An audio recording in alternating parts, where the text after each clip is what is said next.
Bailin. I'm the facility manager at the Robert and Pearl Seymour Center. Today I'm inviting you here to help me bake rugalach.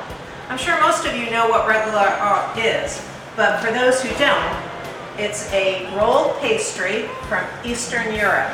They think that it's from Poland. It originated in Poland and the Jewish communities. In rugalach, I counted at least 10 spellings for it, and there are about at least 10 different ways to make rugalach as well. My favorite is a cream cheese method, but they also have yeast, sour cream. Sometimes you'll find fillings of chocolate, honey, preserves, but I prefer the brown sugar, nuts, any kind of nut. I usually use walnuts. Today I'm using pecans, and my favorite is golden raisins. One bad thing about rugalach is that once it's in the freezer and you take it right out, you can eat it right away, and it's delicious, and I put on a lot of poundage from that. But it's a very simple recipe. The only thing is that it requires that you have to refrigerate it for 2 hours before rolling it out. So let's start. So I'm putting in 2 sticks of butter, and it's a little harder with gloves, I apologize. And then it's going to be 6 ounces of cream cheese. And you could use butter or margarine. I prefer butter. And the cream cheese, I know some people like low fat. I use low fat. I'm just using the full fat cream cheese. And I already took out 2 ounces, so there's 6 ounces of cream cheese in here. I've been making rugalach, I guess, since I got married. And I usually make it during the high holidays, and it's everyone's favorite. So, okay, so I put in the butter and the cream cheese, and I'm going to just get it going a little bit, you can see. And then we're going to add the flour to it. And this is already just a cup of flour.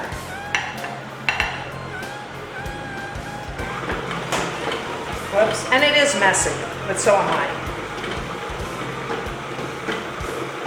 And then once it's together, it's going to come into a ball shape. You see it starting? Okay, and then once it's about like this, I'm just going to divide that into 3 balls, like this. Okay, so now pretend that has been in the refrigerator for 2 hours, and we're going to go to how we roll rugalach.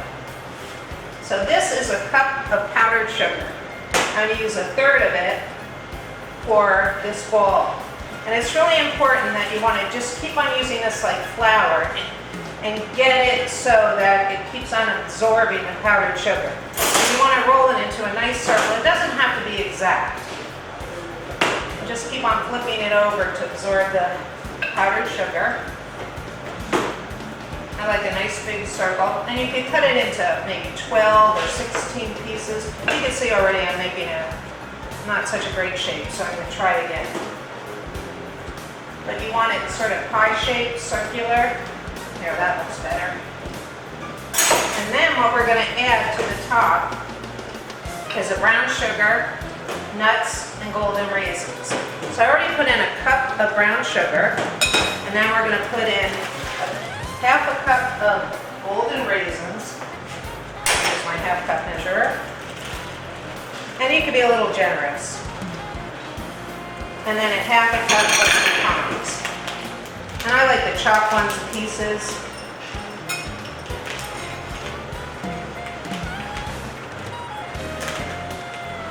Okay, whoops.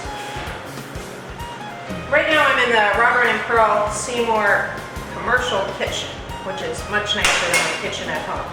So I'm just going to mix this up and then put about 1/3 of it on top here. Spread it out. That looks about right.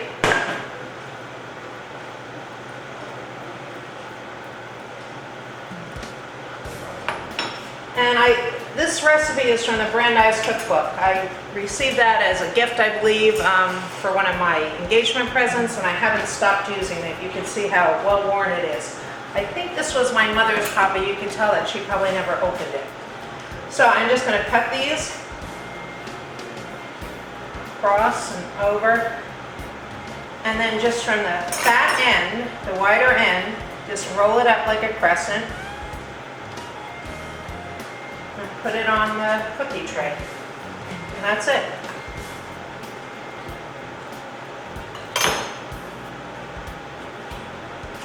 We're going to cook it for 350, 15 to 18 minutes. I usually check at 15, but it usually takes about 18. And generally when I make this recipe, I always double or triple it. But today we're just doing the regular. Enjoy.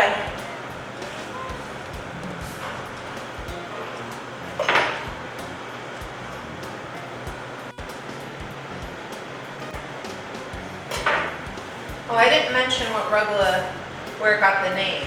They think it's a Yiddish name meaning little twists. And you can see from the shape, they're crescent-shaped little twists.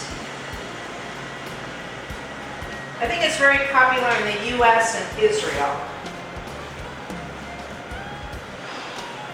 I mean, that's what I read.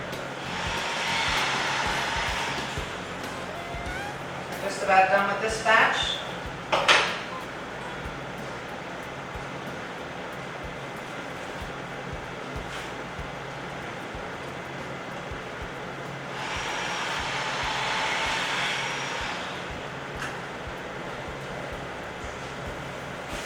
There we go.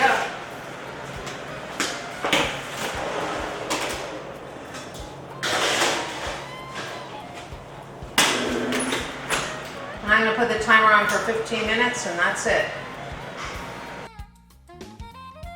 So here it is, the finished product. I want the cameraman Paul to have one so he can attest to how delicious they are.